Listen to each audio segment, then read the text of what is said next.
In the heart of South America, where the Andes Mountains meet vast river systems and dense jungles, there exists a legend that has captivated explorers, conquistadors, and dreamers for nearly 5 centuries. They whisper of a place where gold covers everything: walls, streets, even the bodies of priests. They call it El Dorado, the Golden One. But what they seek is not what they think it is. Welcome to a journey through one of history's most persistent and misunderstood legends. Before we begin, if you enjoy exploring the myths and realities that shaped our world, please subscribe and follow this channel. Your support helps us bring these stories to light. El Dorado does not begin as a city. It begins as a man, or more precisely, as a ceremony. For most of us who grew up knowing El Dorado as a city of gold, hidden somewhere in the South American jungle, this comes as a shock. The name El Dorado translates from Spanish as the Golden One, or the Gilded One, and it refers to a ruler, not a place. This distinction becomes crucial to understanding how a sacred ritual transforms into an impossible quest.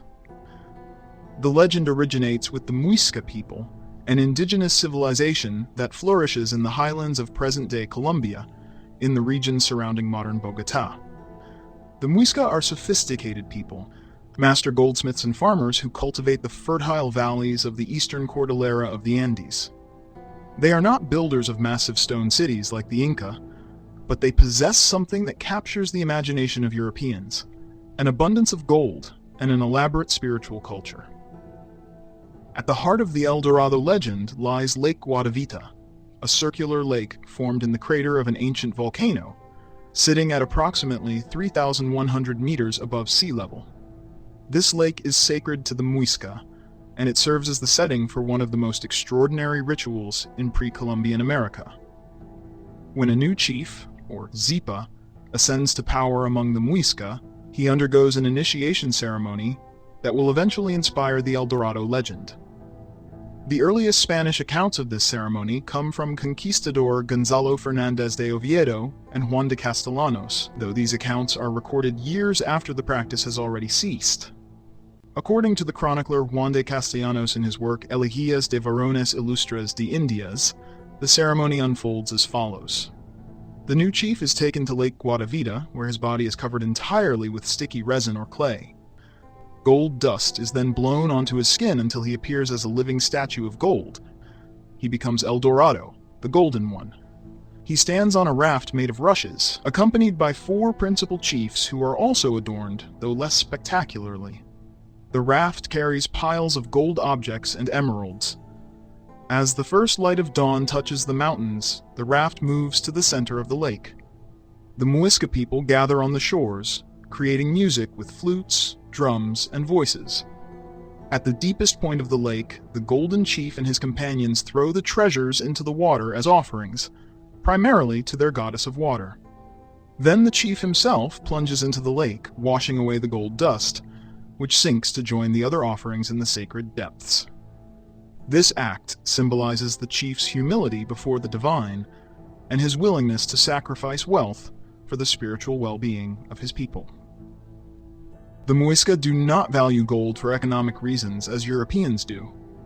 For them, gold is a sacred material associated with the sun, which they venerate as a life-giving force.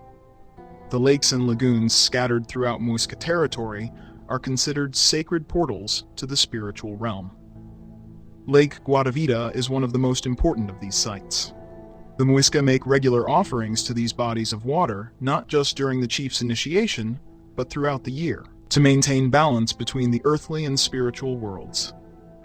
Gold, called the sweat of the sun, and emeralds, called the tears of the moon, are the most precious materials for these offerings.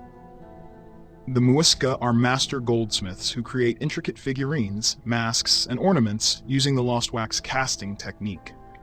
These objects are crafted specifically to be offered to the gods, not to be worn or displayed permanently. When Spanish conquistadors arrive in South America in the early 16th century, they carry with them medieval European fantasies about cities of gold. The discovery of the wealthy Aztec and Inca empires only confirms their belief that greater riches await discovery. It is in this context that they first hear whispers of a golden man and his ceremonies. The first substantial Spanish contact with the Muisca region occurs in 1537 when three separate expeditions, led by Gonzalo Jimenez de Quesada, Nicolaus Federman, and Sebastián de Belalcázar, converge on the Muisca territory from different directions. Jimenez de Quesada's expedition, traveling up the Magdalena River from the Caribbean coast, is the first to arrive. The Spanish find the Muisca living in scattered settlements across a high plateau.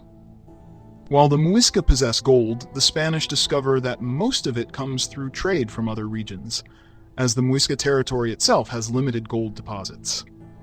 The Muisca trade salt and emeralds from their mines for gold and other goods from neighboring peoples. The conquistadors interrogate the Muisca about the source of their gold and about their ceremonies. Through interpreters and fragmented accounts, they hear about the ceremony at Lake Guatavita. However, the story undergoes transformation in the telling. What begins as a description of a past ritual performed by a leader, El Dorado, the Golden Man, gradually morphs into tales of a golden king who rules a golden city, and then into legends of an entire kingdom made of gold. By the 1540s, El Dorado has transformed in the European imagination from a man into a place. This transformation is partly deliberate and partly the result of misunderstanding and wishful thinking.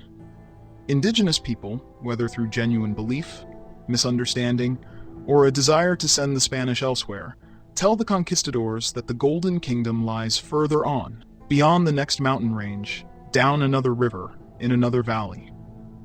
The legend merges with other South American stories. Tales of Paititi, a lost Inca city, and the kingdom of the Omagua, a wealthy civilization supposedly located along the Amazon, blend with the El Dorado story. Different expeditions claim different locations. Some place El Dorado in the Amazon basin, others in the Orinoco region, still others in the Guiana highlands. One of the most influential descriptions comes from the account of Francisco Vázquez de Coronado's expedition, though Coronado is searching in North America. The proliferation of Golden City, legends across the Americas, shows how powerful the archetype becomes. Each new territory explored becomes a potential site for El Dorado. Spanish chronicler Pedro de Cieza de León, in his Crónica del Perú, written in the 1550s, attempts to document what is actually known versus what is speculation. However, even careful chroniclers cannot fully separate fact from fantasy, as their sources are often other Spaniards who have themselves heard second-hand accounts. The stories that circulate among conquistadors, explorers, and their sponsors back in Europe paint an extraordinary picture of what this city supposedly looks like. According to the legends that develop, the city of El Dorado, sometimes called Manoa, is a place beyond comprehension. Streets are paved with gold, not cobblestones. Buildings shine with golden bricks that blind observers in the daylight. Precious jewels decorate the facades of structures. Everything in the city glitters like the sun itself, from buildings to weapons, from furniture to clothing, every object supposedly made of or adorned with gold. The people who inhabit this legendary city are described as prosperous and advanced. According to the tales that spread, Manoa is the capital of a sophisticated civilization whose inhabitants possess incredible knowledge of the natural world around them. These people are so wealthy that gold is commonplace to them. They use it as casually as Europeans use clay or wood. In spite of all their riches, the stories claim the people of El Dorado are not greedy. They consider their treasures superfluous precisely because gold is so abundant in their land. But why would such a place have so much gold? The legends offer various explanations. Some claim the region sits atop massive gold deposits, making the metal as common as stone. Others suggest the city is the repository of generations of accumulated wealth from vast territories. The stories grow more elaborate with each retelling. Some versions describe temples with solid gold walls, others mention lakes filled with golden offerings. Still others claim entire mountains made of the precious metal. These legendary descriptions reveal more about European desires than South American realities. The Spanish and other European powers have already encountered the wealthy Aztec and Inca empires, where gold is indeed used extensively in religious and royal contexts. The Europeans project these experiences onto unexplored regions, imagining that even greater wealth must exist somewhere beyond the next mountain range or down the next river. The search for El Dorado launches some of the most ambitious and tragic expeditions in the history of European exploration. These journeys reveal as much about European obsession and colonial ambition as they do about South American geography. In 1541, Gonzalo Pizarro, brother of the conqueror of the Inca Empire, leads an expedition from Quito eastward across the Andes into the Amazon basin. His force consists of 220 Spaniards and 4,000 indigenous porters. The expedition becomes a catastrophe. The men struggle through dense jungle, facing starvation, disease, and attacks. Francisco de Orellana, Pizarro's second-in-command, takes a group down a river to search for food and becomes the first European to navigate the entire Amazon River, emerging at the Atlantic Ocean in 1542. Pizarro's main force retreats back to Quito in ruins, with only 80 Spaniards surviving. Another significant expedition is led by Diego de Ordaz in 1531, who explores the Orinoco River region in present-day Venezuela. Though his expedition fails to find El Dorado, his reports of wealthy kingdoms further inflame European imagination. The German conquistador Philipp von Hutten leads an expedition in the 1540s from Venezuela into the interior, reaching the lands of the Omagua people. Von Hutten believes he has found El Dorado, but before he can return with a larger force, he is executed during Spanish political conflicts. Perhaps the most famous El Dorado seeker is Sir Walter Raleigh, the English explorer and courtier. In 1595, Raleigh leads an expedition to the Orinoco Basin in search of Manoa, which he believes is the city of El Dorado. He explores the region that is now Guyana, but finds no golden city. Undeterred, he publishes The Discovery of the Large, Rich, and Beautiful Empire of Guyana in 1596, a work that mixes genuine geographical observations with fantastic claims about a golden kingdom ruled by a king descended from Incas who fled the Spanish conquest. Raleigh's account describes a city on Lake Parim called Manoa, where the buildings are covered in gold. He never sees the city himself, but reports that indigenous people have told him about it. His book becomes a bestseller in England and inspires further expeditions. In 1617, now released from imprisonment in the Tower of London, Raleigh makes a second voyage to Guyana. This expedition is a disaster. His men attack a Spanish settlement, his son is killed, and Raleigh returns to England empty-handed. He is subsequently executed for violating peace treaties with Spain.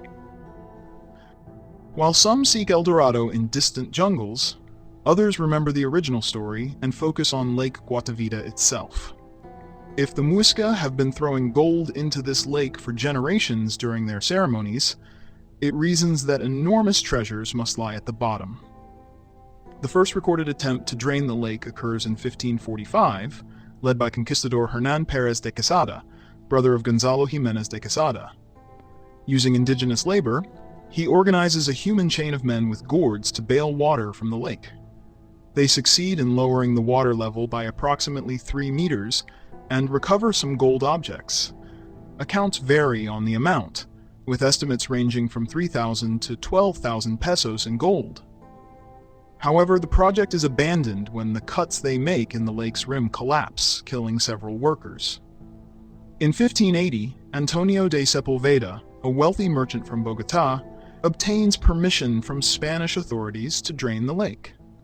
He employs indigenous workers to cut a deep notch in the rim of the lake, successfully lowering the water level by about 20 meters.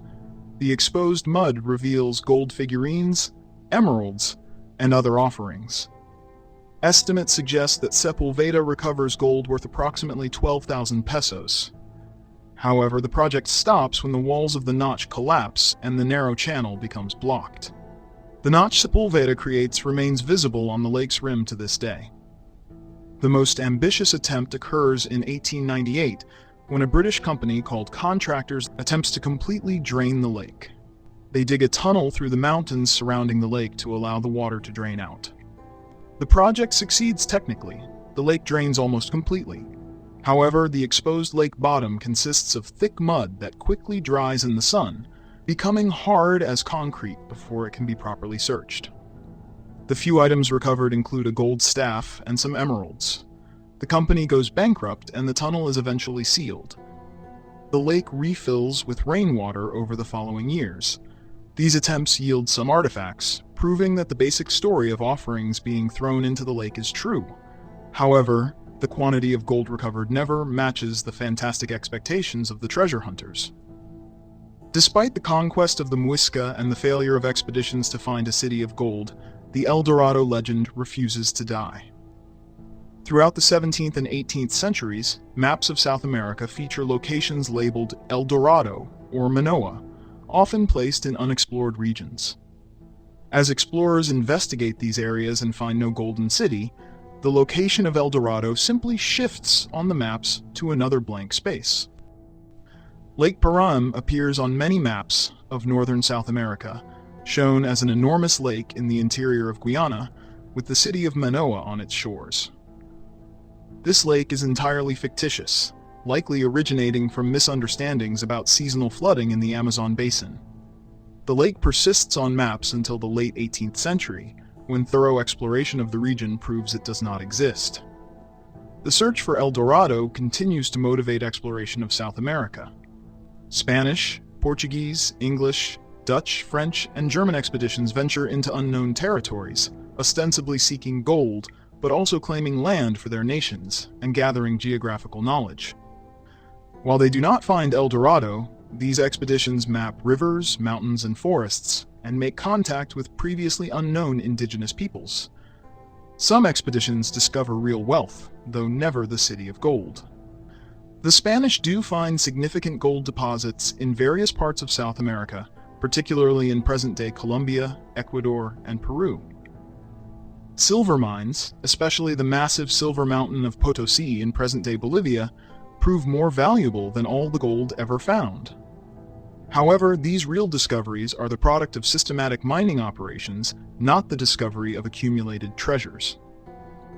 By the 19th century, the age of European Enlightenment and scientific exploration brings a more skeptical approach to the El Dorado legend. Alexander von Humboldt, the Prussian naturalist and explorer who travels extensively through South America between 1799 and 1804, investigates the origins of the El Dorado legend. In his writings, Humboldt traces the story back to the Muisca ceremony at Lake Guatavita and dismisses the idea of a golden city as a myth that grew from misunderstanding and European greed. However, even in the 19th and 20th centuries, the legend maintains a grip on some imaginations. Occasional expeditions still venture into remote areas, claiming to search for El Dorado, though these become increasingly rare and are often dismissed as eccentric endeavors. The 1925 disappearance of British explorer Percy Fawcett in the Amazon while searching for a lost city, which he calls Z, shows that the dream of hidden civilizations in South America persists into the modern era, though Fawcett's quest is inspired more by indigenous legends and archaeological evidence than by the specific El Dorado story. What does the El Dorado legend reveal? On one level, it exposes the destructive power of greed and the way fantasy can override reality. On another level, the transformation of El Dorado from a man to a city illustrates how stories evolve through cultural transmission. Each retelling adds details, each translation shifts meanings, and each culture's expectations shape the legend. The Spanish hear about a golden man and imagine a golden kingdom because their own cultural framework includes stories of wealthy kingdoms and cities of gold from medieval European literature and from their recent experiences with the Aztec and Inca. The legend also demonstrates the consequences of cross-cultural misunderstanding. The Muisca ceremony at Lake Guatavita is a spiritual act, an expression of religious devotion and political legitimacy. The gold that is offered to the lake is not hoarded wealth waiting to be claimed, but sacred objects that fulfill their purpose precisely by being removed from human possession and given to the gods. This concept is incomprehensible to the Spanish, for whom gold is valuable precisely because it can be possessed, traded, and accumulated. The persistence of the El Dorado legend speaks to universal human desires: the hope for abundance, the dream of discovery, the appeal of the unknown. Throughout history, societies create legends of faraway places where wealth exists beyond measure, from the biblical land of Ophir to the medieval European legend of Prester John's kingdom. El Dorado joins this pantheon of imaginary places that inspire real journeys. El Dorado exists, but not as Europeans imagine it. The Golden Man is real. A Muisca chief covered in gold dust performs a ceremony in a mountain lake, offering treasures to the gods. But this ceremony is not a display of material wealth to be seized. It is a spiritual act that expresses the Muisca understanding of power, divinity, and the proper relationship between humans and the sacred. The true El Dorado, if we can speak of such a thing, is the rich cultural heritage of the Muisca and other indigenous peoples of South America. Their knowledge, their artistry, their spiritual insights, and their ways of life adapted to diverse and challenging environments. This heritage is partly lost, destroyed by conquest and colonization, but partly preserved in archaeological remains, in the memories and practices of descendant communities, and in the beautiful objects that survive in museums. The ceremony at Lake Guatavita, where a chief becomes El Dorado for a day before washing the gold away, contains a wisdom the conquistadors never grasp. True power lies not in accumulating wealth, but in the willingness to give it away. Not in possessing gold, but in offering it to something greater than oneself. Thank you for joining us on this journey through one of history's most enduring legends. The story of El Dorado reminds us that the most valuable treasures are often not material wealth, but understanding, knowledge, and respect for the richness of human culture in all its forms. If you found this exploration meaningful, please share it with others who appreciate history's complex truths. We invite you to join us again as we continue to uncover the stories behind the myths. Until next time, may your own explorations lead you to treasures of knowledge and wisdom.